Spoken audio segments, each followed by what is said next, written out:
Saudara-saudari, sahabat-sahabat pencinta insan, intisari Sabda Mingguan yang terkasih, salam jumpa lagi bersama saya Pater Dodi Sassi CMF.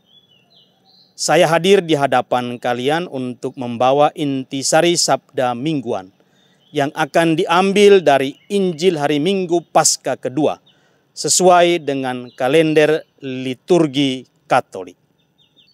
Hari ini hari terakhir dalam oktav Paskah. Injil menceritakan kepada kita tentang penampakan pertama dan kedua dari Yesus yang bangkit kepada para murid-Nya. Yesus yang datang dan menampakkan diri pada hari Paskah. Sementara para rasul terkunci di dalam ruang karena takut.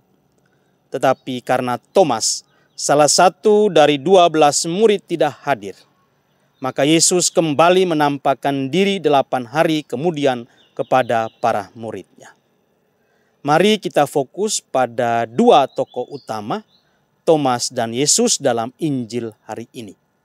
Ada dialog yang indah dalam kisah perjumpaan mereka.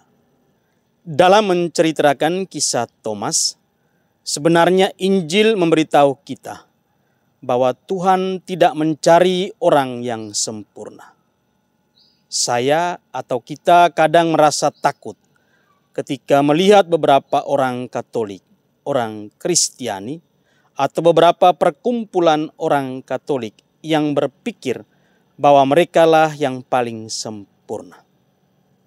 Tuhan tidak mencari orang yang sempurna. Tuhan tidak mencari orang yang tidak pernah ragu dan orang yang selalu memamerkan imannya yang pasti. Ketika ada di antara kita yang merasa sempurna, tidak ragu dan memamerkan imannya, ada sesuatu yang salah di situ. Petualangan iman seperti yang dialami oleh Thomas terdiri dari sisi terang dan sisi gelap. Iman itu mengenal saat-saat penghiburan, saat-saat penuh sukacita dan antusiasme. Tetapi iman juga itu mengenal saat kita letih, kehilangan, mengalami keraguan dan kegelapan dalam hidup.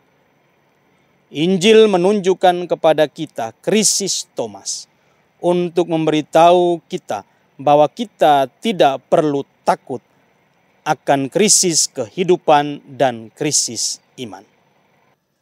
Krisis bukanlah dosa. Krisis adalah sebuah perjalanan. Karena itu kita tidak perlu takut. Seringkali krisis membuat kita menjadi rendah hati. Karena krisis membuat kita merasa tidak ada apa-apanya.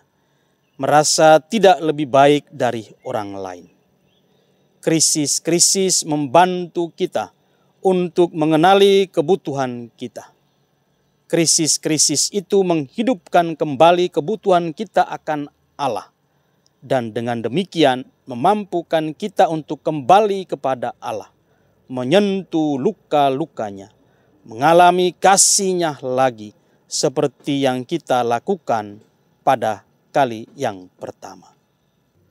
Saudara-saudari terkasih, lebih baik memiliki iman yang tidak sempurna, tetapi rendah hati, yang selalu kembali kepada Yesus, daripada kita memiliki iman yang kuat tetapi sombong, dan dalam menghadapi ketidakhadiran dan perjalanan Thomas, yang seringkali juga dialami oleh kita. Bagaimana sikap Yesus? Injil 2 kali mengatakan bahwa Yesus datang. Ia datang. Pertama kali, kemudian kedua kalinya 8 hari kemudian. Yesus tidak menyerah. Dia tidak bosan dengan kita. Dia tidak takut dengan krisis dan kelemahan kita. Dia ingin selalu kembali kepada kita. Ketika pintu-pintu terkunci dan tertutup rapat, Dia tetap kembali. Ketika kita ragu, Dia tetap kembali. Ketika kita seperti Thomas, kita perlu bertemu dengannya dan menyentuhnya lebih dekat, dan dia kembali. Yesus selalu kembali. Ia selalu mengetuk pintu, dan ia tidak datang kembali dengan tanda-tanda yang kuat yang akan membuat kita merasa kecil dan tidak mampu bahkan malu. Tetapi ia datang kembali dengan luka-lukanya. Ia datang kembali dengan menunjukkan kepada kita luka-lukanya, tanda-tanda kasihnya yang telah membasuh kelemahan-kelemahan kita.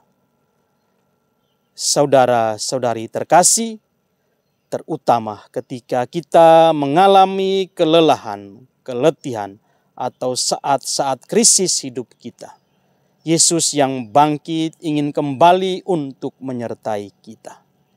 Ia hanya menunggu kita untuk mencarinya, untuk memohon kepadanya.